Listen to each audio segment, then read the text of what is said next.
aloha. We're at the Run for Salmon benefit here at La Pena Cultural Center in Berkeley. My name is Eden Love, and on the radio, my name is Lady Flava. We have Auntie Karina Gould here. Auntie, you want to introduce yourself to everybody and let you know what you're doing here and what your prayer is that you're carrying for this event? Yeah, Horshe Tuhi, Ka'at Lashanka, Ka'at Ra'at Karina. My name is Karina. I'm Lashan.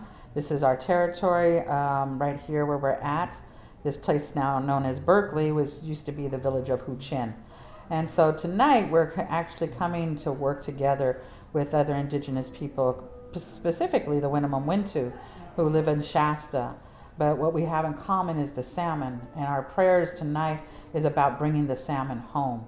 And for thousands of years, our salmon relatives came up through our bay and up the rivers and made their way home to Shasta. And we're trying to bring those relatives back home now. And so that's what the prayer is tonight.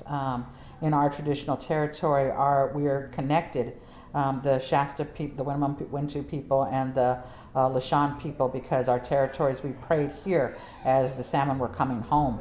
And that prayer continues all the way up the rivers, all the river people, all the salmon people, all the way up. What happened was that there was this horrible thing called the Shasta Dam that was raised and stopped the salmon people from coming to their original homes. But our prayer is that many years ago, folks took this particular salmon and took them to New Zealand. And those fish are still there waiting for us to bring them home. And so the prayer tonight is that we're going to bring them home to us where they belong. And so it's really about bringing our relatives home. And we know as indigenous people, when we say to come home, it doesn't mean to go home to your door and shut the door. It means to come home to your original lands, your original places that you belong, where the ancestors have welcomed you for thousands of years. And our salmon people are ready to come home, and we're ready to welcome them. So that's what this is about. It's about explaining that to people, because we live now in these urban areas, what's called Berkeley in the Bay Area now, and people have forgotten that. But there's these stories that my ancestors carried. One of the crazy stories that happened a long time ago when the Spaniards first got here and they were chasing my ancestors down. They started in what's Richmond, California now, in Alta Huchin, and chased them all the way to the Carquinez Strait. And there they lost my ancestors. But the Carquinez Strait is a very important place. It's where the salmon leave the bay and come into this strait, this waterway. And when they got there, they looked over the edge. And when they looked into the water, all they could see was thousands of silverbacks of salmon. And they said that you could practically walk across to the other side. And our salmon, we had 4 runs of salmon that used to come here. Every year, 4 times a year, through all the seasons. Now we only have 1. And those salmon are getting smaller and smaller, and it's harder and harder for them to continue to come home. So we want to make sure that these salmon people come back from New Zealand so that they could help not just have salmon here, but they clean our rivers, they make oxygen in our water, they help us as human beings. So we as human beings need to reciprocate and bring them home to where they belong. So let's go back to New Zealand. When you say you're bringing the salmon home back from New Zealand, let's talk about what you're literally doing. Now, is that, first of all, coming through the Maori people, or is it coming from all the people of New Zealand? I.e., is this a connection happening through indigenous people? Colleen actually would be the Chief Colleen would be the best person to talk to about that, because she's working with the Maori people. She's she got a phone call and said, "Hey, we have your salmon. Do you want them back?" And so that is her whole story about how she's been doing this. Colleen and I started working together in 2011. On the Carquinez Strait is a place called Sagorate. And Sagorate was one of our sacred places, and it had 2 of our burial mounds on top of it. And in 2011, actually today is the anniversary of the reoccupation of our land. 6 years ago, we reoccupied our territory and stayed there for 109 days to save it from being destroyed by the park district in Vallejo of creating a park. And so is the last 15 acres of open land in our area. It had these 2 shell mounds that are burial sites of our ancestor, had a freshwater creek that ran through it. but this was a place that we know is ceremonial for us. And so that's how we started working with Colleen. Colleen came to be a part of those ceremonies that were ongoing while we were there for 109 days. And recently we began to do our ceremonies again to welcome the salmon. And all people that for thousands of years that live along the waterways where the salmon come have special ceremonies that they have to welcome the salmon back. Lit fires so the salmon could see their way home.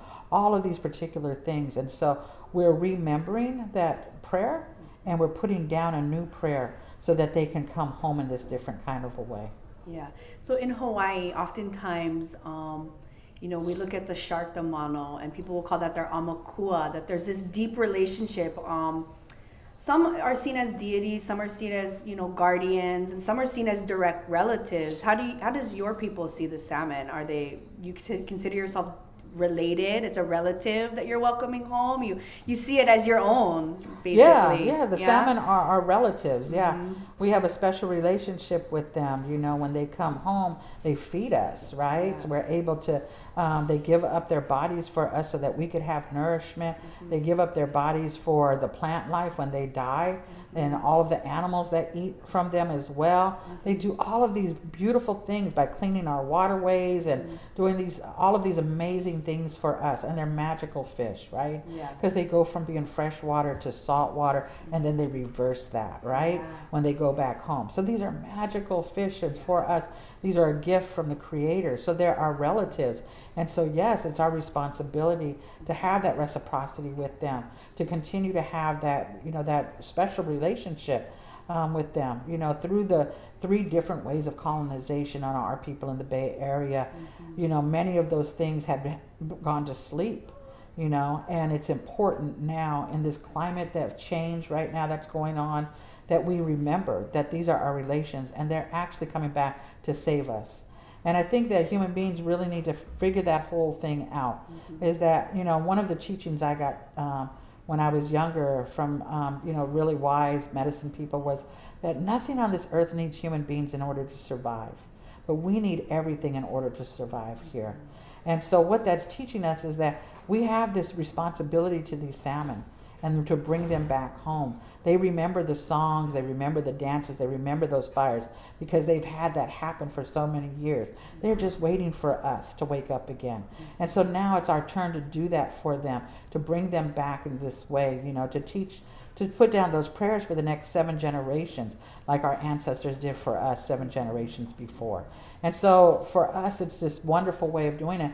But we have now to share this land with all of these people that weren't here before, all of these people that didn't know that this is how you're supposed to be in this world. And so we're trying to actually change the way people view themselves in this place. What is their responsibility now to this land that they now live on, that's now occupied by all these other people, right? What is their responsibility to these animals that live here, to the plant life and to the land? And so that brings healing to all people by doing this. I grew up in the Bay Area, and what concerns me is there's a lot of awareness about the suffering that's going on in other tribes. And, to help everybody is good. We want to take care of one another. We hear about what's going on in Africa and Asia, and there's a lot of movement to help other indigenous people over there. But I don't think people are aware of what's going on right here in Ohlone territory. I don't know if people are completely aware that there's burial sites being desecrated. And I don't know about anybody else. I wouldn't want my great-grandma's burial site to be desecrated. So it breaks my heart to see that people have to fight just to keep, as we say in Hawaii, their iwi protected, their bones of their ancestors, their connection, just sacred, to just leave it alone. Now, why aren't they honoring that? What's the block? Wow, there's a whole bunch that's a big question. Yeah. Focus on a couple points. So over 100 years ago, this man named Nels Nelson worked at UC Berkeley, and he created this map. And in the map, he found 425 shell mounds. And those are our burial sites. And they ring the entire Bay Area, right? These are all our burial sites. And it's interesting because I was at UC Berkeley for a 2-day conference this last couple of days. And they have in their collections over 15,000 of our ancestral remains. Because UC Berkeley's archaeology and anthropology department was created by robbing our burial sites. So the horrible thing is that when this country was first created, they made laws that protected new cemeteries, their own ancestors. But any cemetery that was created before the United States was made doesn't have the same protections. Now, even American Indian people that are federally recognized have more protection over their sacred places than non-federally recognized tribes. And so we, as Ohlone people, aren't recognized by the federal government as tribal people. Winnemem is in the same position as us. But we're still tribal people. We know what our relationship is to the land. We've never left this land. We have our language that is coming back. We know our songs. We know what we're supposed to do here. We have our original teachings still intact. And so when new people come to this place, they forget that there was a history before. And so there's been this whole erasure of Ohlone people since the first colonization. And they've forgotten that there's these relationships that have to happen. So right now, in the last year, we've been fighting the city of Berkeley and a developer that's trying to develop a 5-story building on top of the last open space of our shell mound and first village site in the entire bay. So this village site, according to archaeology, is over 5,700 years old. For us, we know that it's much older than that. Our ancestors have always been there, but this was the very first place that people ever laughed, the very first place that children ever swam, the very first place that our salmon came through, that we are all recognizing each other. And so this place is a very special place. Everything on 4th and University is built up on, right? There's all these new buildings going in. There's all kinds of stuff that's happening there. And this was we were fishermen. And so this is right along the marshland, right along Strawberry Creek. Actually, Strawberry Creek runs through the property. And so we are finding ourselves in these places all over the place because of this urbanization of our territory. That everywhere we go, there's cement and there's buildings and there's stuff that's built upon it. But always the forgetting of the Ohlone people that have always been here. And so it's my responsibility as an Ohlone woman, as a mother and a grandmother, to stand up and to make sure that our ancestors' voices continue to be heard and to stop the desecration of these places that are sacred. We were given original teachings on how we were supposed to be with this land and how we were supposed to take care of these. Each of the 425 have a special relationship to this place as we do to it. And so it's our responsibility to take care of them. One by one, they have been destroyed. This particular one is covered completely by asphalt and is a flat parking lot at this time. But even at that, it's the only open space where we could actually put our feet on the ground and our head in the sky and pray in the ways that we're supposed to do that. If they were to put this 5-story building on top of it, that means that would go away. There's absolutely nothing left. And we can't allow that to happen. So yeah, I keep coming back. The Bay Area is seen as a very conscious hub in the whole world. And yet why is this not being connected even by conscious people? And that's what I'm hoping that tonight starts to begin, I think just everything that's going on right now in Indian country is bringing awareness to people who are maybe waking up and saying, oh my God, I'm living here in this area and I don't even know the people who were here before me. This is what I hope begins to happen for people, that they're connecting these dots, what you're talking about. And I know in Hawaii, if our taro, who is Haloa, the older brother, if our taro is not thriving, our waters aren't flowing, and we're not eating that aipono, that healthy food, then we're not healthy, and neither is anybody else. And so to me, what I'm hearing is the salmon is the same for California. Yes, the salmon is the same. What would you call your region in your own language? What would this area be called? How about all of California, or just this shoreline, or how did you see space and place back in the Yeah, day? so there's different territories. So actually, Ohlone people aren't one group of people. Right. We have 8 different languages, 8 different creation stories. Our dances in Southern Territory is different from our dances in Northern Territory. And people tend to try to lump us all together, and we're not the same, you know. Just like you guys have come from different, you know, different islands. Right. You know, you're a Hawaiian, but you guys have different relationships to the land that you originally come from, right?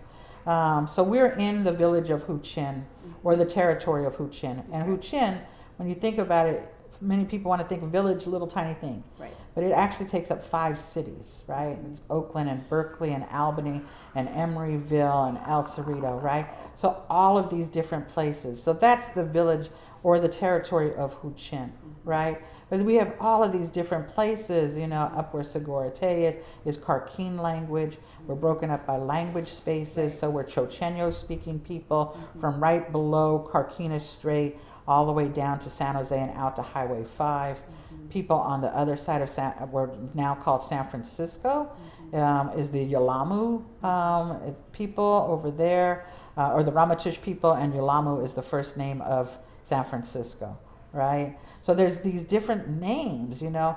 What I tell people now, you know, I've been doing this work for over 20 years in the Bay Area, educating people about our spaces and places. But what I tell people, because we have such a big turnover of people in the Bay Area, and that's why people don't remember all the time who are there.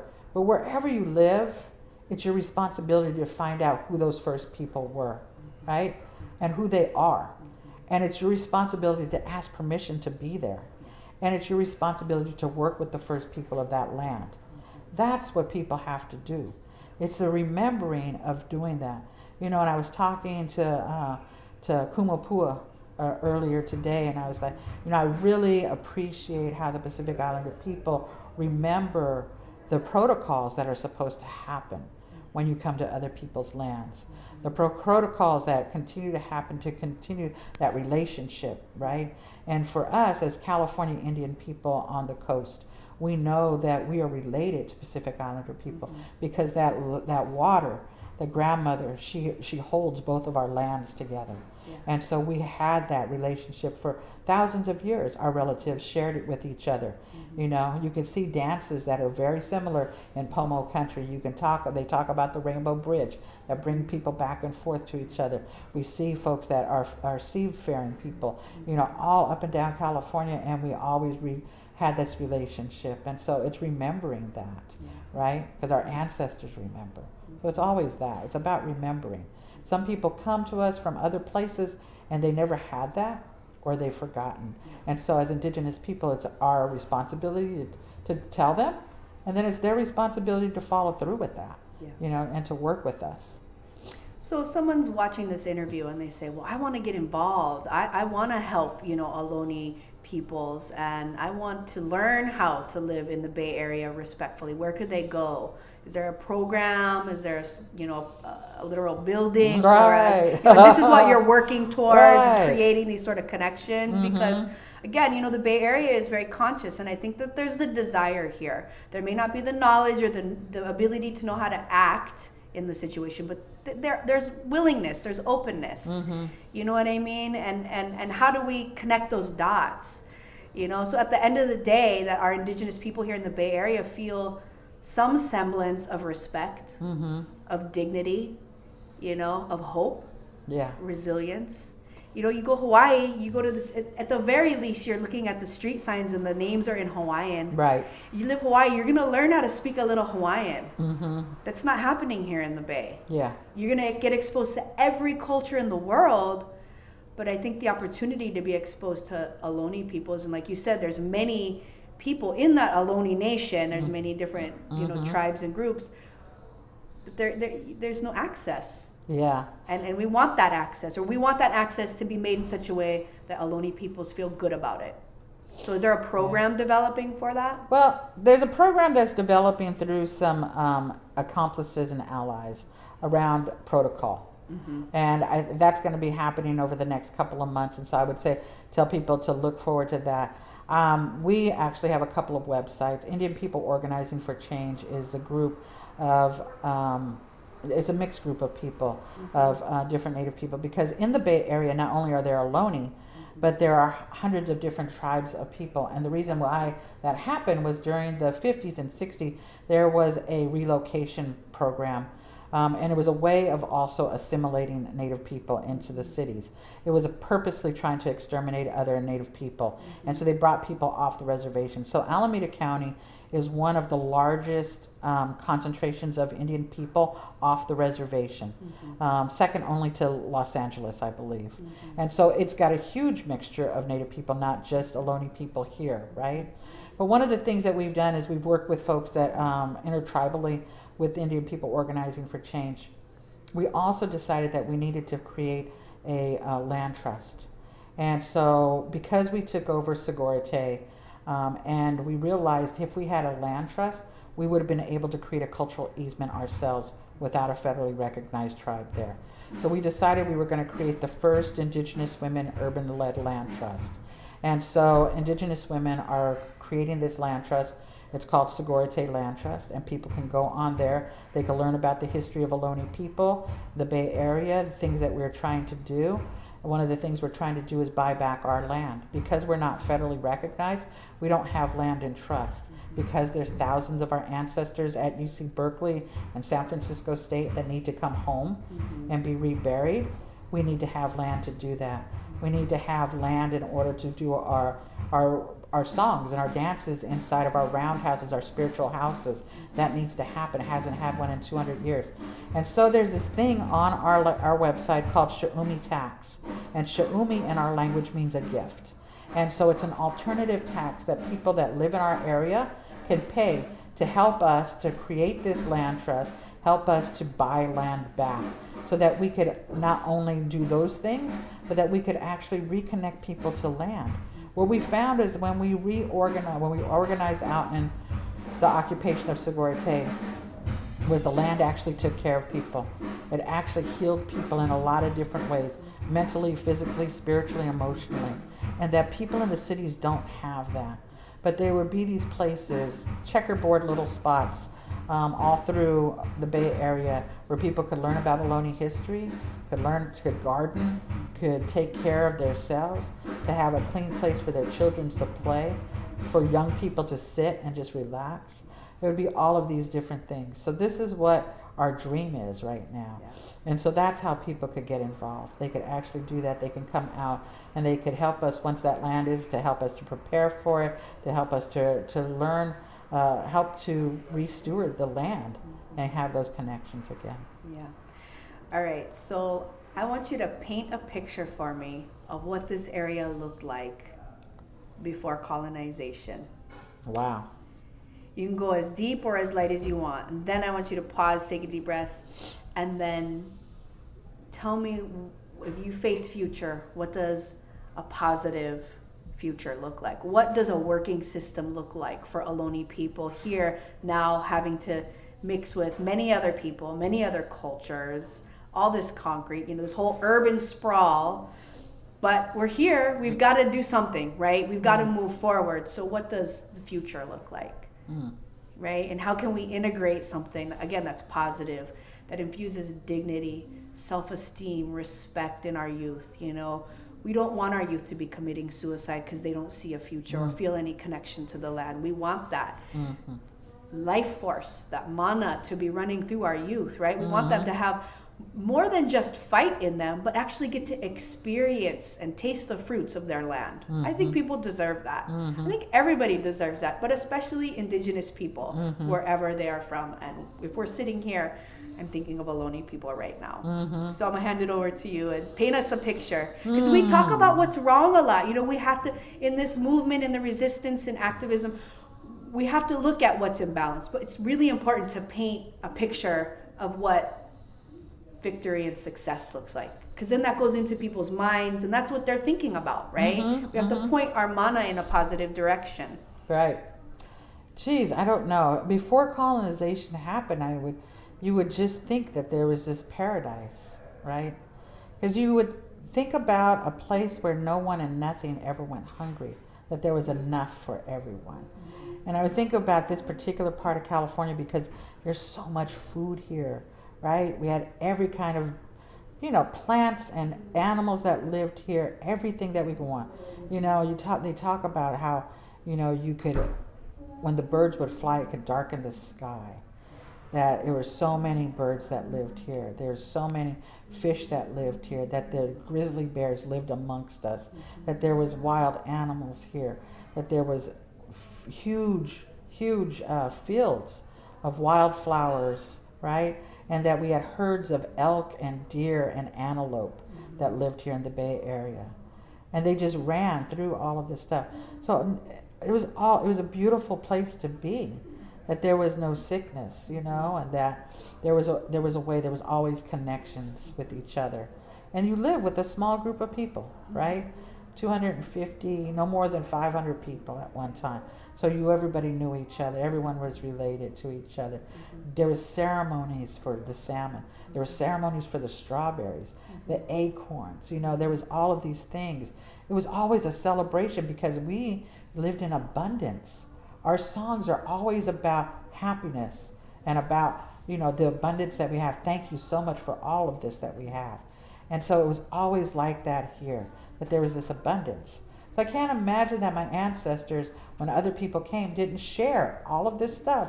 Oh, we have so much. There's so many here, And then this whole change happened in a very quick time. And I'd say, look at Berkeley. Berkeley's only been here 150 years. It's a short time in human contact, right? Mm-hmm. But a victory for us would be the save of the shell mound. Yeah. For us to actually recreate a shell mound so people could see these things, these monuments of my ancestors, right? And to realize that these monuments are older than the pyramids in Egypt. To realize that we here in the Bay Area have that history, right? That it's not just about the last 150 years. That we can bring the salmon back, that we could daylight the creeks that they used to run up, that the trout would come back, that there would be animals that would be here that weren't afraid, that everything had this way, that we could actually have a way for us to get our shelves out of the bay, that the bay would be clean, that we could eat out of the bay again, right? And there's so many people come from all different parts of the world that fish in the bay. But because of things that have happened and the lack of cleanup, it's really dangerous for us to eat. So to be able to clean that up, to work with folks to make sure that can happen. So nobody was ever hungry again, right? Just like before. Yeah. Nothing and no one ever went hungry. Yeah. That there was enough places for people to sleep in the way that they wanted to in dignity. That there was not this gentrification that's happening. Yeah. That everyone could be where they wanted to be. Yeah.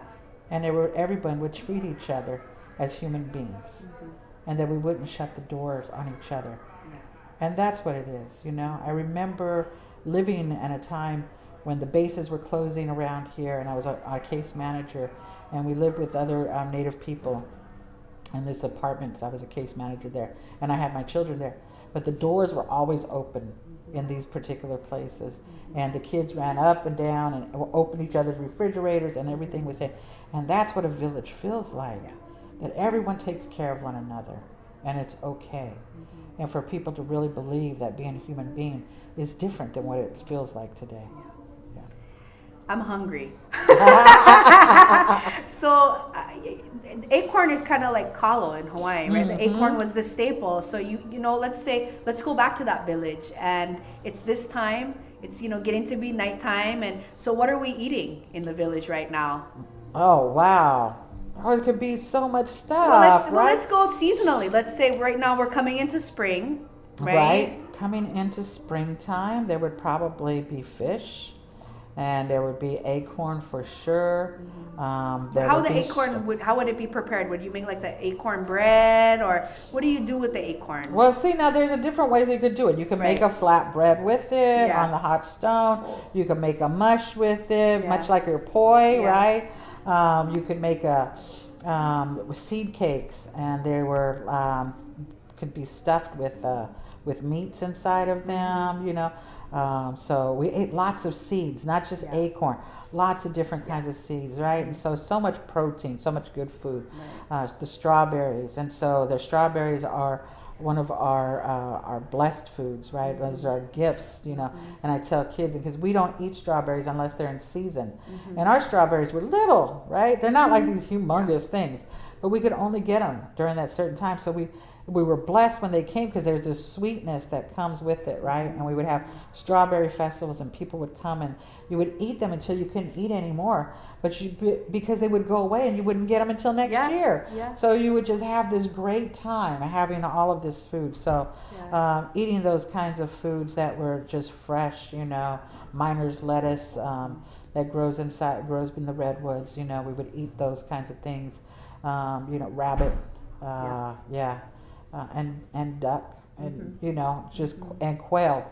Yes, I mean, just all of this, just beautiful food. And then mussels. We ate so many shellfish, and it was so good, and it still is, right? We love shellfish, and so we had all of these foods, abalone.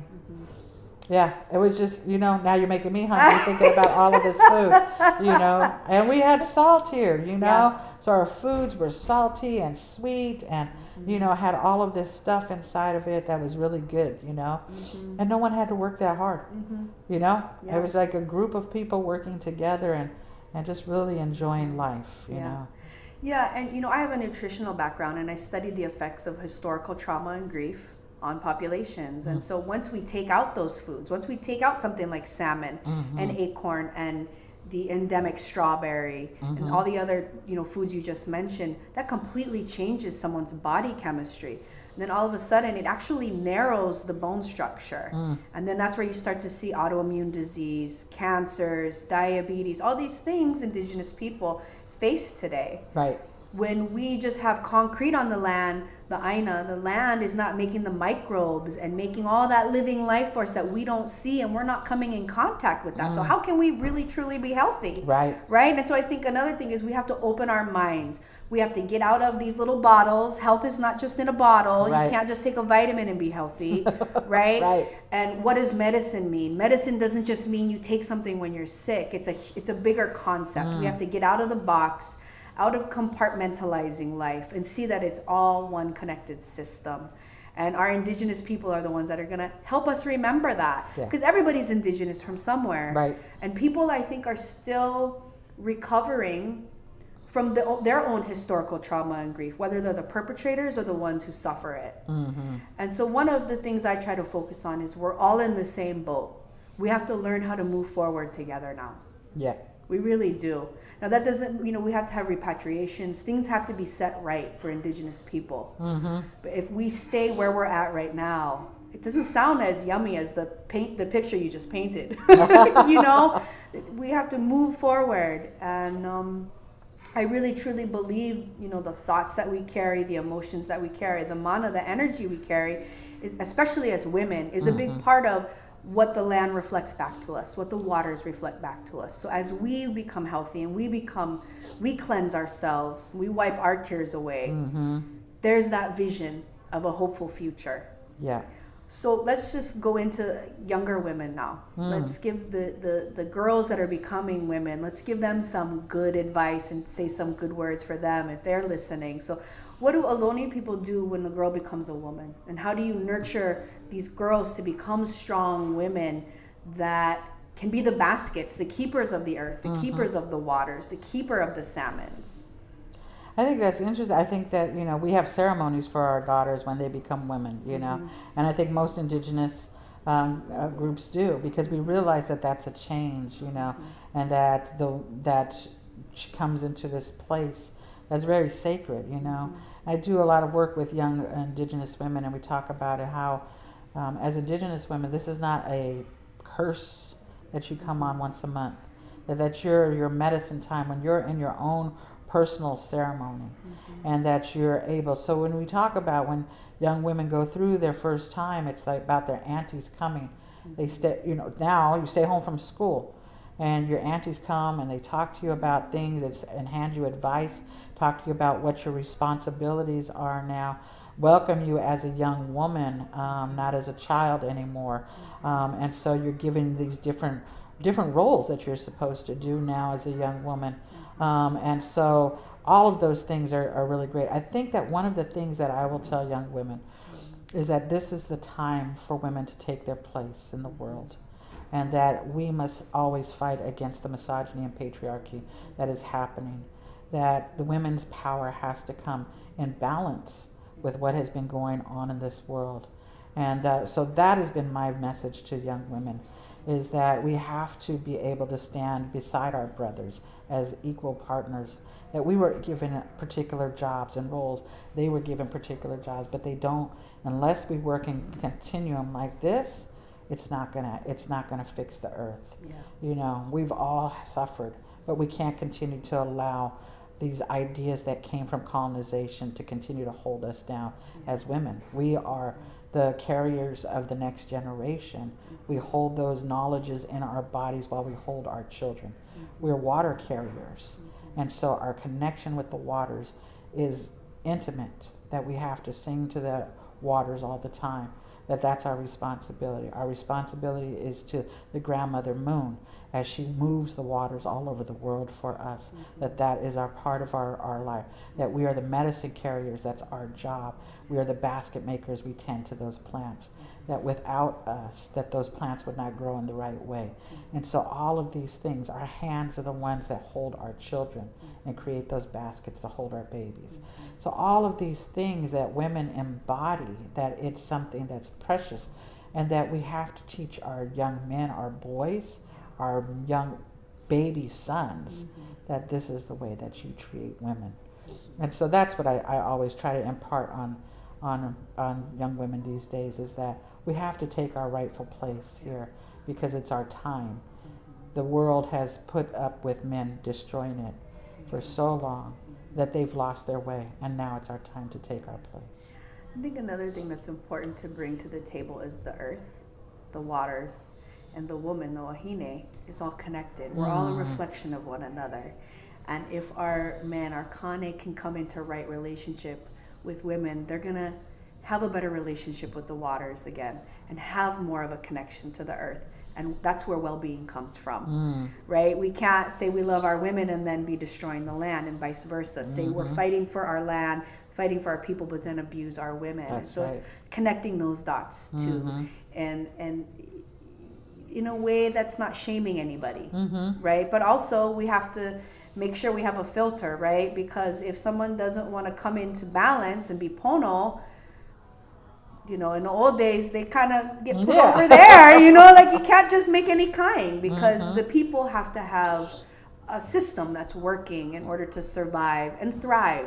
That's what we want. We don't want to just survive. Right. We want to thrive. And that's what I want for Ohlone people. Oh, thank you That's so what I much. want for you and all the works that you're doing. And thank you so much for giving this time. My last question, the last area I want to cover is, right now we're seeing on a legal level this thing of Mother Earth rights beginning to emerge.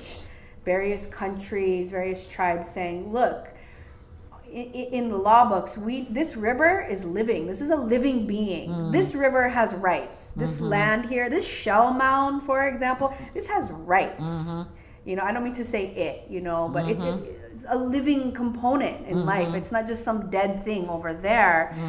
So as this Mother Earth rights begins to develop and make a pathway in the legal system, do you see that as a platform for Indigenous people to get some of these things that we're fighting for, you know, solidified? So where am I going with this? So if with Mother Earth rights, if we, let's just think big here for a second, globally say the earth is living, the earth has rights, we're going to protect it legally. So that means corporations can't come and do whatever they want. There's a process, which we sort of have some of it in place, but it seems that people can just push it aside. I mean, something that's solid foundation. The earth has rights. The waters have rights. All these other living beings have rights. The air has rights. Indigenous people have rights. Now everybody who's living in this land on this indigenous people's land has rights. You know, that there's this like foundation. That foundation has to be solid first. All of Mother Earth has to be protected, right? Right. Because if we get those shell mounds protected, but then just down the road, that's not happening. Right. One affects the other. Right. Right. So you know, I'm studying this right now, so I can't really form it into a direct question, but do you understand what I'm saying? We have to work on a legal level to protect the whole earth. And what are you seeing happening on a legal level as far as Mother Earth rights is concerned? Well, I think that our Maori brothers and sisters, did a great thing. Yeah. They set precedents in making sure that their waters had legal rights, Right. And then I think that a few weeks ago I was doing a retreat with some young people, and their whole retreat was about water. But they couldn't tell me where their water came from except out of a faucet, right? Right. So, that education about that. And then when I talked about that, hey, did you know that this happened? Did you know that there's young people in LA that are fighting, that are suing the government for not protecting their future rights to have clean water? Then they began to think, wow, young people could do this. And wow, imagine that your water had rights. So to begin that spark, right? But I didn't think it's not just that. I was like, I'm reading this book called Braiding Sweetgrass, right? And it's all about how the connections of the land is, right? These plants, right? And how these plants have a life and they have meaning. And this woman is a Potawatomi. She begins to talk about her language, right? And that there's a language for when a mushroom comes out of the ground, right? Papawa, right? There's actually a word for it. But then she starts talking about how she's frustrated in learning her language again, because it's not talking about the bay as an inanimate object. It says the bay is alive, right? The river is alive, the trees, everything is alive. You can be the bay, you can be Saturday, you can be, right? To be. So there's all these verbs. The English language doesn't allow that kind of being to exist, but indigenous language, it does. It's like our brothers and sisters, the hawks, the salmon, all of these things are not things, right? Things is not a word. Or commodities, right? Oftentimes in modern times it's a commodity, it's a no resource. There's no resource, it's no it. Right. It's a relation between relationalities, right? Right? So my brother, that flies, my relation that swims, all of these relationalities. I think that we need to think about that. There's another woman who's writing Braiding Knowledges, which talks about animacy, right? And it's the words, the language of animacy.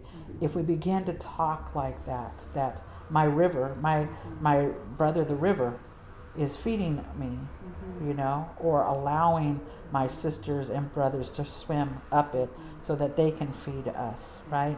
So that we begin to change our language about that. And I think that that's what we need to do, is that we all need to begin to change this colonized language into something that's very different than it's been used. When we begin to change that language so that people can actually see it and hear it in a different way and digest it, they will begin to understand that they are connected, that they are not above it. And I think that that's one of the things that we need to talk about. So when we talk about the legal way of doing it, is I think that we need to change the legal language, right? It's about the languages. It's about how we see and hear and perceive ourselves as a part of this world, not above this. And so I think that, that we have to set the precedent by talking about it with our younger generations and just talking about it to regular people, that they begin to see it and hear it in a different way, and so that they're not feeling a part of it. And this is a great time for lawyers, people who are well versed in legalese, to step up and get involved and help create this. I mean, worldwide. Lawyers have this opportunity to weave their own basket because they understand legalese. We're all learning. We're trying to catch up, right? Always, yes. But they have a direct and intimate knowledge with how to create law, and we need those people to step forward and do this on behalf of everybody. Right. And not for money, for life. Right. And so this is the kahea, this is the call out for lawyers. Could you imagine if lawyers worldwide created a network and helped form Mother Earth rights for everybody, every indigenous culture, and each one was just a little, a little strand in the basket, and we can weave this basket together and make legal precedents. And I think this is where we need to go to stop this other force that we're seeing re-emerge. It's always been here, right? This destructive force. It didn't go anywhere. Right. It's not like it popped up out of nowhere. It's just showing itself right now. And it has a lesson too, but the lesson needs to be that we come together as human beings to stop it. Yeah. That's what the lesson needs to be. And I think that I pray that people have the heart to walk through that fear that these corporations now have people rights in the United States. That's not okay. Our water doesn't have rights here, our air, our land, but corporations do.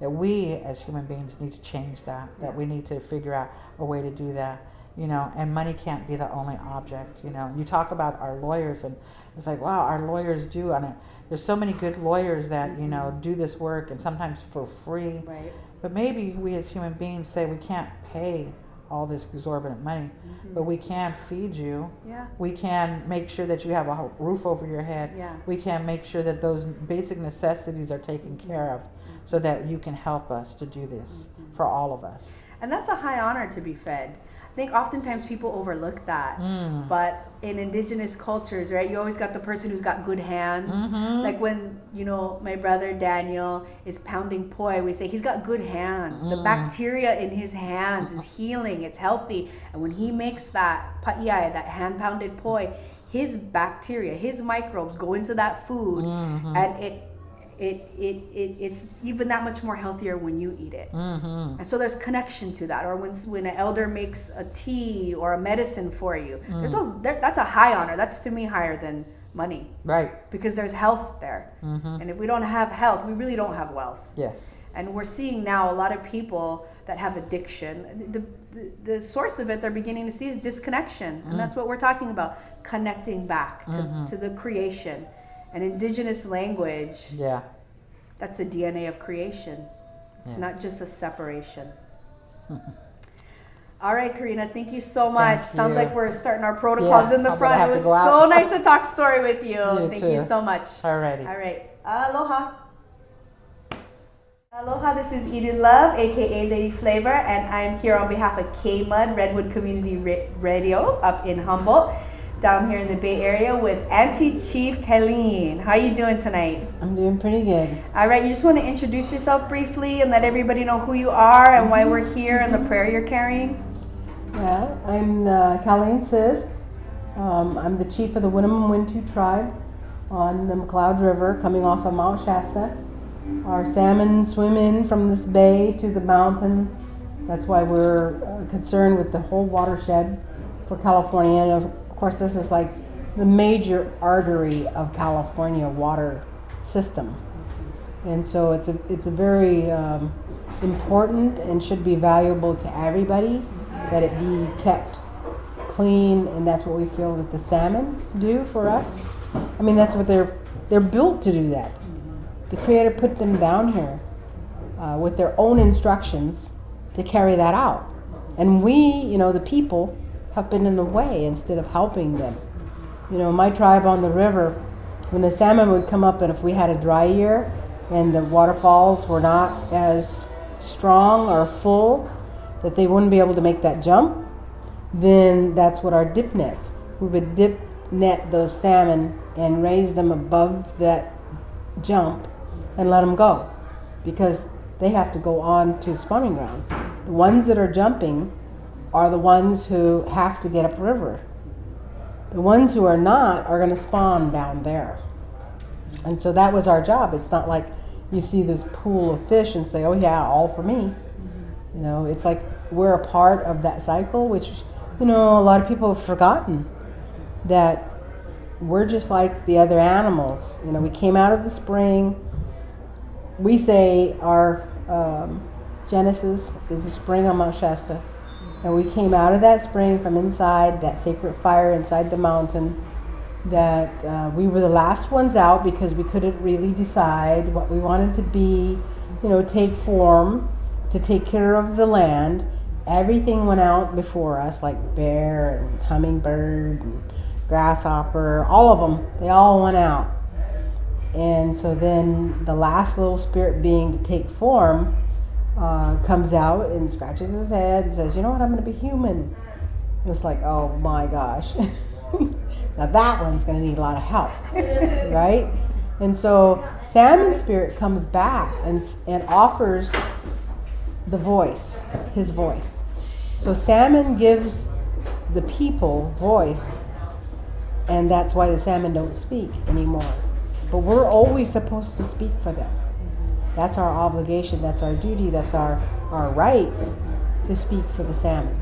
And so that's kind of what we still believe, that we are carrying out the instructions from the original creator's way to always speak for the salmon. Just like the fire spirit came back, the mountain spirit came back, the water spirit. This is like, oh, that one's going to need a lot of help. And so that's our creation story that connects us to this fish on a higher level besides food. It's on this other level of existence, and that they have already given us. And they're still that giving fish. It's like they give us our health, they give us our everything.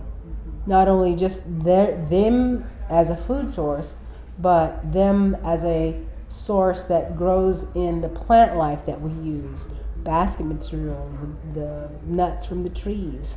They're giving all the time to everything. So, it's so funny. I was walking in the redwoods the other day. I live up in Humboldt, and I was taking my dogs for a walk, and we've had a lot of rains this year. And so a couple redwoods have come down. Those are strong trees. So I was surprised so many went down with these rains. And we'll cover, what the rain, how these type of rains affect the salmon run and the rivers. Because I think people think, oh, great, the drought's over. But when the rivers raise up too high or they're too low, right, it's got to be that just right level. So we'll cover that later. But a piece of the redwood got shredded, and I saw it on the ground, and I looked at it. And the color and everything, it looked like a piece of salmon. And you know how they say the DNA of the salmon is in the trees, it's in the redwood. And I'm sitting there going, oh, if I didn't know, I would pick that piece up and eat it right now. But I mean, you see it. It's there. If your eyes are open, you see the connection. Right. They exist. They coexist with one another. Right. We've stepped out of that hoop, right? So how do we step back into that hoop? Part of it, I think that we have become too reliant on educational programs and academic itself. And like my gram says, academic and education are so far behind real life, and they haven't even thought of, or they don't even have the DNA in them, or the traditional knowledge to know what to study. But they rely on this science that is like a sliver in time of a community that works together. Yeah. And so we've made mistakes, and it seems like science always works towards the benefit of the corporations, in that they decide the minimum allowed that will live. Like on our river, it used to flow at 6,000 CSFs, right? Right. So some academic genius decided that the McLeod River could support most of its life with only 200 CSFs out of 6,000, and everything be fine. It's like, who does that, right? Yeah. It's like, why do they have the right to determine that? And now that we want to increase the flow levels, they're saying, oh no, I think the yellow-legged frogs will have a hard time. It's like, you think the frogs are not going to climb up the rock when the water rises? It's like, they are pretty smart. Yeah. It seems to me that sometimes in science it's very compartmentalized. They can only see the box, this little square box, and it's harder to see the connection of everything, right? And one of the things that I feel indigenous teachings are bringing is that opening the mind up and looking outside of that box, right? Understanding we're all connected. what does fascinate me is when traditional teaching and science meet and they prove one another. And so we were talking about the salmon, and when you eat salmon, your brain becomes really nourished. Mm-hmm. So they're talking to us in that way, right? When we eat them and their mana goes in us, we're healthy. I know for me as a woman, when I get that fat from that salmon, I'm calmer. Therefore, my thoughts are calmer, my decisions are better, and I'm a better person to everybody else. Right. So I mean, there, you know, science and spirituality and traditional knowledge, they do have a meeting point, and we have to find that middle ground. Right. You know? Right. And it requires, you know, because of the growth of society Yeah. and because of economy, that they have misused different places to the extreme. Like here in California, one of the is the seventh wealthiest or Yeah. best, or what do they call it? The seventh economy in the world. Right. Right. So California is the seventh economy in the world, separate from the United States. Right. Right? But at the same time, it's like there are only 4 states in the United States that are built for salmon, that have the waterways, the infrastructure that is naturally a salmon home ground. California was one of them. And you remember back in their early days, they had the hatchery, not the hatcheries, but the cannery row. All of the industry on the coastline built for salmon fishing. And then in the 40s and 60s, when they built all this water dam infrastructure, the cannery row went down. It's like nobody really related shipping water from these rivers down to the desert was affecting the salmon runs. Not until later did they figure that's what's happening. You know, the pumping system was chewing up the fish, so they weren't able to swim out to sea, but also all this water was going to the desert to grow crops. And everybody said, "Oh, isn't this great science? This is wonderful. You have this oasis going on." Well, that happened, but now we're at the end of the oasis, and the selenium is coming up because it really isn't supposed to be a crop area. And now the selenium is taking over, becoming fallow land, and they're having to shut it down. But we're still shipping water, you know, to fallow farms because they have water allotments. And then they sell it, right? And so even though our science starts proving that we're doing the wrong thing, we can't stop. The dollar sign starts speaking. Right. Yeah. And it's this whole foundation of, okay, we're going to take something that's already been working for thousands of years, that is sustaining itself. Right. And I don't mean to use it, but for lack of a better word, you know, the greater system. And we're going to take it way over here where it doesn't make sense and try to make it better. This is what I'm hearing. Right. And we wonder why where we're at right now. Right. And that, to me, a lot of that has to do with a very male-based leadership. Masculine-based, because women are a part of that. If we don't stand up, if we say enough, we don't say that, then these decisions keep being made. So being a female leader, a chief of the tribe, let's move into that and what it is to be a leader in this time as a woman, and the type of decisions you make and the place you come from. What do you think of when you're making your decisions? Who do you think of? How do you think? Yeah. This is important. We need this voice to be heard. Yeah, you know, it's a difficult time for sure because the male leadership is still in place. There's so much residual destruction around all that, and now they're trying to take in anything good that still exists and change it to poison ponds, right? And there's such a militarization of the indigenous peoples that they too have forgotten that the woman is really the leaders.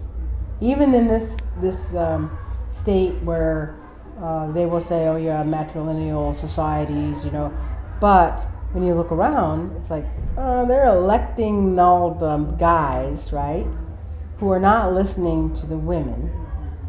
Because in the old day, right, like my grandma said, men could not go hunting without women's advice. It's like, if you go out hunting and you only bring in back one deer, you're in trouble. So you better check with the woman, find out how many deer you need to bring back, because he don't know. He don't know how many people are sick. He don't know how many people she's going to be giving that meat to. Yeah. He doesn't know how many kids are being born and how many need broth, how many are sick. Yeah. That's the women's knowledge of community-based activity, where he didn't have it. He has to supplement that. He has to provide for that. He can't just go off like egotistically and I'm going to get the biggest buck out there. You know, that kind of change. And so for me, I was fortunate in following a woman leader and seeing, you know, her stance. And for us, you know, we're not voted into leadership. We are born into it. And that because we're born into it, there are numbers of years that we're pretty dormant about it. And then we start being trained, and then we're following closer, and then we start working with our leader, and then pretty soon we're the leader. And so it's a process that's very old for us. And the election system, you know, comes from outside our knowledge about how does that work and how can it work.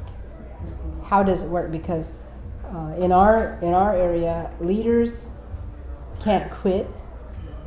They don't get to resign.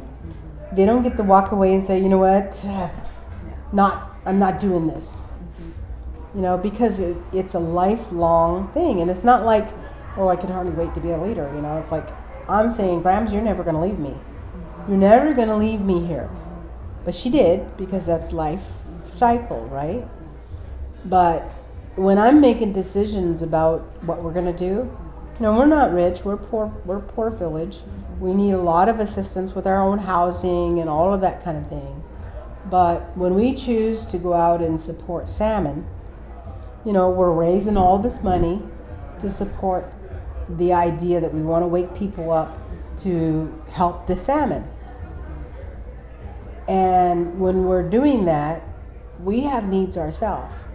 But because we have this spiritual connection, we have this prayer way that we know that if we are successful in helping the salmon will help us in time. But we can't think that money is everything, you know. Somebody said, well, maybe you can give us your yearly budget, you know, or what your plans are. And I'm saying, well, you know, my plans are not my plans.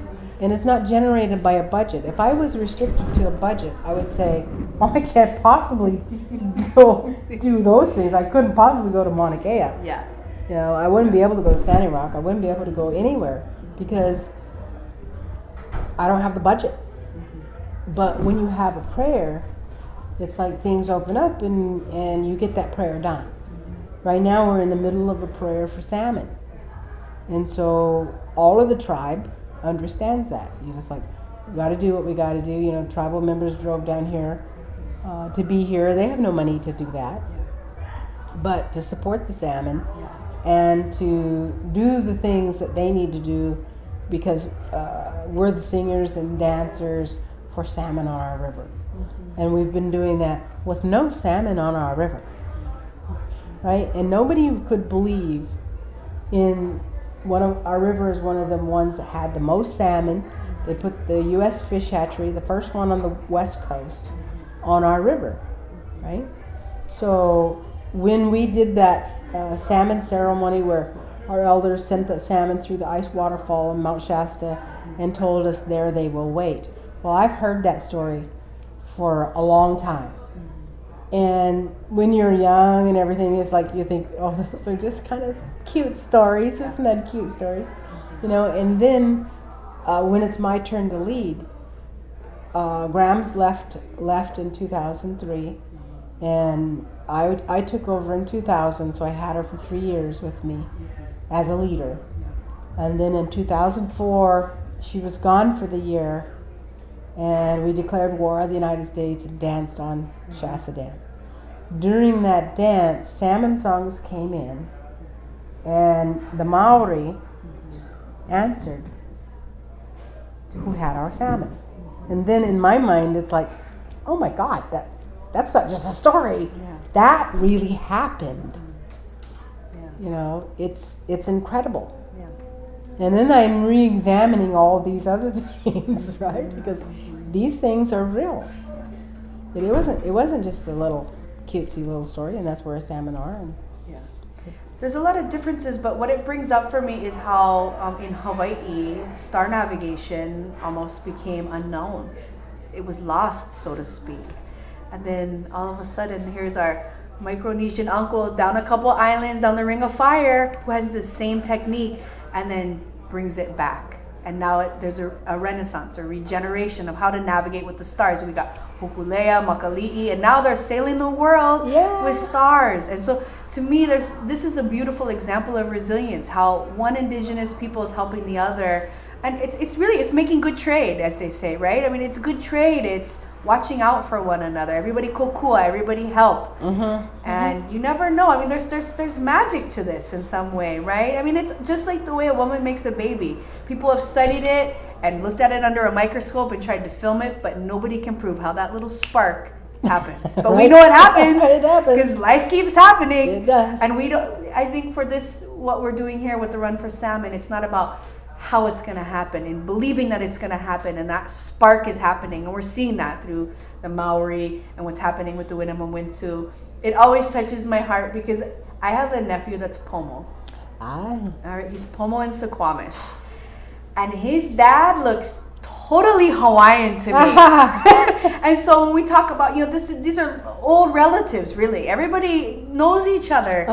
But there's like almost like a spiritual amnesia. Like we've almost forgotten each other in a way. And I think, right off the bat, we can say historical trauma and grief and what that does to people. The darkness that comes over us. Oh, yes. I don't know if we forget, we bury it. Maybe we bury it because we have to. And then the next generation forgets. Right. But it just pops back up like a seed. Well, if you nurture it. If you nurture it, there. yeah. It's there. Because, like my grams always says, it's like, only people lose their way. If you go back to the sacred places, that's the original teachers of the people that we learned from. Like what I learned from my grams learned from her grams, who learned, and eventually it was from the sacred place. And so if you have time to go back and stay at that sacred place until you can be taught, until you can understand what it is or what place you need to get to be taught, to be receptive, to understand that it's not just a dream, or it's not just, these are instructions, these are how to live, that you can come again and do the things that are in harmony with your environment and what we're supposed to do. We're supposed to burn under the acorn trees. We're supposed to do all these kinds of things, so everything can do that.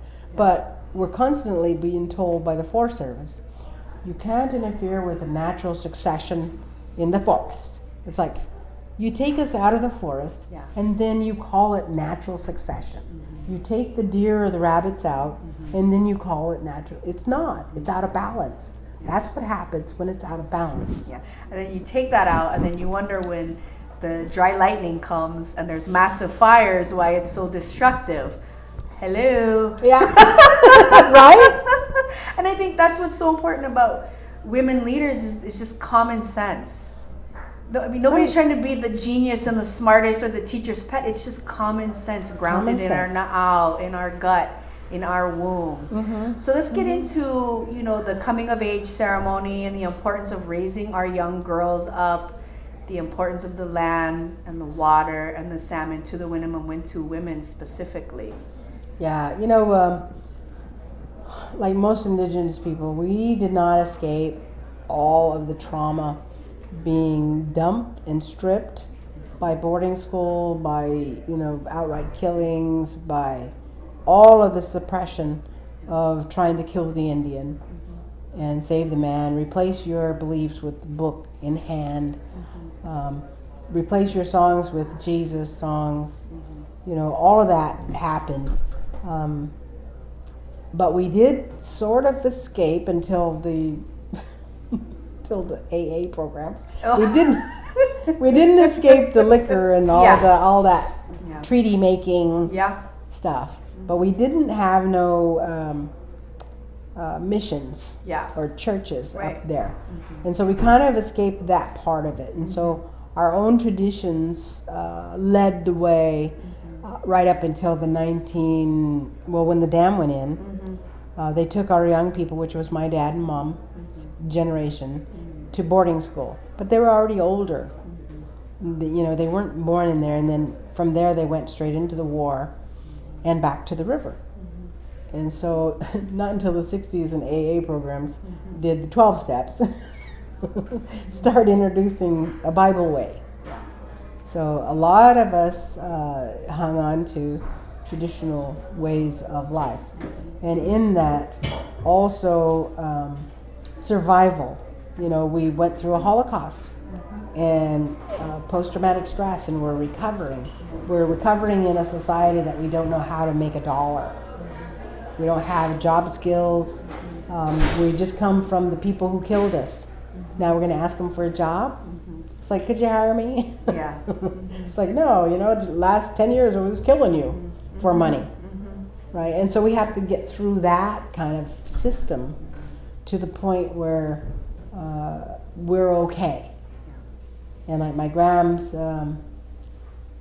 lived through the first dam, which covered up many of our sacred sites, including several puberty rock areas where girls would come of age. We have one left, which is comes out of the water, probably in June, around June, because the lake covers it up most of the year by water storage. And so they draw down water off of it just about June. And so we have access to this rock, not in the perfect time for us, because the perfect time to utilize the rocks would be in like April, May, when the flowers are coming out. You know, the flowers are all out now. And it's like, this is that giving time of birth, and everything is new. And so we would bring our women across the river in that time, where they would just like bloom like a flower. They're brilliant. But we can't, and so we have late blooming flowers in June. Yeah. But it's the best we could do, right? And so we didn't really hold the ceremony for many, many years, because we had no rights, for one, until 1978, right? The American Indian Religious Freedoms Act came. And so when that came, we started pressing for our sacred places. Not that we hadn't visited them, but in open. You know, we didn't have to sneak down there and do kind of our little thing and then leave. You know, it's like, okay, we need a massive teaching going on because our people are losing their way. And a full-on puberty rites ceremony had not been done since the 1930s, before the dam went in. And so we were standing on the threads of this web on very old women who were going to leave us. And our belief is that the puberty rites ceremony weaves that web for the foundation of the tribe. And so we saw that slipping away, because most of us just went through like a partial thing, you know, we're undercover, we have no rights to hold those ceremonies. And so when my daughter went through it, was the first one for a long time, and we had to fight for the right to swim across the river, because we believe we were water people. Yeah. Winnemem Wintu means middle water people. And so we're born in water. You know, we believe, you know, we're the singers for the water of the mountain. And so when our young girls come of age, they come out in water to us. And so when they're going to be the ones who give birth, we bring them back across the river in the water, and in their full right to do their own birthing then. And so the rights to do that, because we're an unrecognized tribe, doesn't exist for us anymore. But we are fighting for it now. It's like we're at a point where we cannot not do it. Yeah. We cannot just put it away and say, oh yeah, that's the law, you know, they're not going to let us do it, so okay. You know, we'll find something else to do. Yeah. But if we want, it's a choice of, do we want our traditions to live? Because we have to instill that, not only in that young woman who's going to be across in the bark huts, who's going to swim across the river to the grounds, the village, but also in the young men who are going to gather that wood and they're going to put up that bark house and they're going to respect her. And they're going to dance for her and they're going to sing for her. And they're going to act stupid in this dance that she has to not smile about. Because we don't want her going with just any old funny joker, right? Yeah. It's like you can't go with the funny guy. You have to have more than that. Yeah. Wise up. Wise up. You know, have some principles. Yeah. Mm-hmm. That's major. Because if our young girls don't have that type of decision making, that's what gets us we're in trouble. looking at all the imbalance right now. And I'm hearing you, and it respectively, as the dam raises and the salmon stop flowing and the coming of age ceremony is, you know, goes into hiding and it dampens in a way. I mean, the web is just it's so visible. It's so visible to see how that cycle and that web weakens. But it's also exciting to know as you do it, each year you're doing it, it's strengthening it. Right. So but it makes us lawbreakers all the time. And that's what we tell the Forest Service. It's like, you know, there's nowhere else in the world that we can go and do this. Yeah. This is our home grounds. This is our traditional places. Mm-hmm. We're the people from here. Yeah. You know, we don't have a land somewhere they're speaking our language and they're doing our culture. This is it right here on this river. Mm-hmm. And you should be happy that you're managing a forest that still has its Indians practicing their traditions right here under your nose. Mm-hmm. You should be helping us because you know what? We're not going away. Mm-hmm. The day that we go away, there will be no more Winnemums. And that'll be your fault. Well, there'll be a lot else that falls away and is no longer seen. It's not just the water is everything, right? Right? Yeah, I mean it's important. Now, I mean we can say obviously there's greed, there's money, and those are the things that are corrupting these decisions that forestry and the government is making. But let's go a little deeper. What do you think is going on inside their head, though? I mean, let's get past the greed. Is there just nothing going on in the head? Is it just like the lack of consciousness, or what gives? Yeah, I study this all the time, and I mean, even in our own men. And I'm not knocking anybody. I love my brothers. My door is always open. There's always water and food. And sometimes I just give you dirty lickings, bro. How do we stand in solidarity with our men and wake them up as we wake up in a way that they're going to receive it and hear it and feel that dignity to be the provider and to be that one who goes out and chops wood without us, having to rag on them. Yeah. Why do you make me nag you? I don't want to be the nag. It's you're making me do that. Yeah, I have other things I could be doing right now. You could just go do that. Simple. Yeah. Mm-hmm. But I've thought about that for a little while too, and it's like when California is becoming a state, and probably all of the people, is that the warrior of our men faced an enemy that was so ruthless and cutthroat that they could not protect their women and children and families and villages. Many of them gave up their life to do that, only to leave it to younger boys to continue on. And those younger boys were captured and sent off to these schools to be stripped. Not only that stripping of what they knew, but of their dignity and their pride and their hope.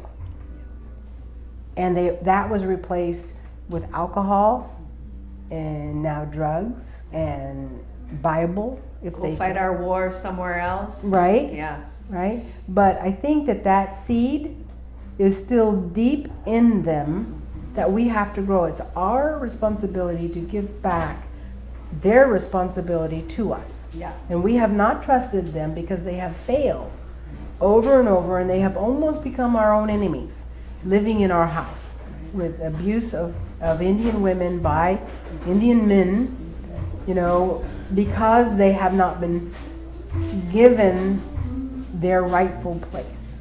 And so the one that they can beat on is their own people, because they have learned you cannot fight against the man will throw them in jail and in prison, and nobody wins. But here's the safe place. Right, here's speak. a safe place Yeah. that I can be angry, whatever. Yeah. But through the puberty ceremony, we have young boys who are being asked by their sister, be my protector. Meaning, you will protect me for my life. As long as we live, that's what you will be. And then she's asking another young man, be my fire tender. That you're gonna light that way. You're gonna hold that fire for me. And then she has her attendant who's gonna take care of her. And they're all young people, because old people are not gonna live their lifeline. They have to pick people who are gonna stay with them for their lifetime. And so now we have these virtual promises based on a ceremony underneath the Two Sisters Mountains at that sacred fire, and put down by a dance of that commitment. And through this kind of reestablishing the connection between man and woman, and the obligation of brother, uncle, cousins to protect the woman exist again. And without drugs and alcohol, I mean, like in our village, no drugs and alcohol. That has made a safe place for these young people to grow up, and we don't have the drug and alcohol problem with them the way that it is rampant in other places. But they have all almost been protectors or firekeepers or dancers for a puberty rites ceremony. And so they have this internal respect, and they hold other men accountable for their interactions. It's like, you're not gonna be cussing around my cousin. You know, your bad language, you're leaning, whatever it is. You're not gonna do that with my sister. And so it's kind of put back from a generation before of warriors who were not able to stand up for the people, instead became the enemy of the very people you loved. Yeah. And it's sad because a lot of people that are coming over here to Turtle Island, it's the same story. Their village, their tribe was treated the same way, and now they're just lost. We're lost. We're all lost in this dust storm of just war and destruction. And to me, it's almost like it's parasitic. It's almost as if there's a parasite, and we could just flush that parasite. You know, when we flush the parasites out of our body, the body is a better working system. Yes. Yep. And that's what I see for the earth, right? Because we're just that little microcosm. If we can focus and become healthy and work on flushing these parasites, the bacteria that's not good for the soil and the waters, reconnect, and put in, you know, in our gut, we need good probiotics, enzymes, we need good bacteria. When that's good, it can kind of take care of everything else. You know, we're built to last in that way when we operate in that way, and so is the earth. And I think it's important for us to understand that we can't keep feeding that parasite. Right. Because if we do, it's just going to eat till it bursts. Yeah, we can't do that. I mean, and we can't, like my grandma says, the problem between men and women, she goes, well, you know who raises the men, don't you? It's like, then it's our job not to just love our sons, but to protect them and show them right and wrong and hold them accountable as moms. Because she says, if you don't, that's the way he's going to treat his wife and his daughter, and on and on.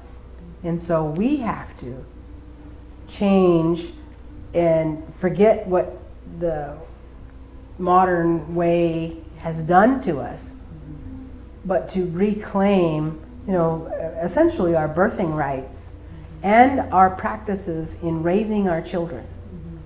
And we have left it to Dr. Spock.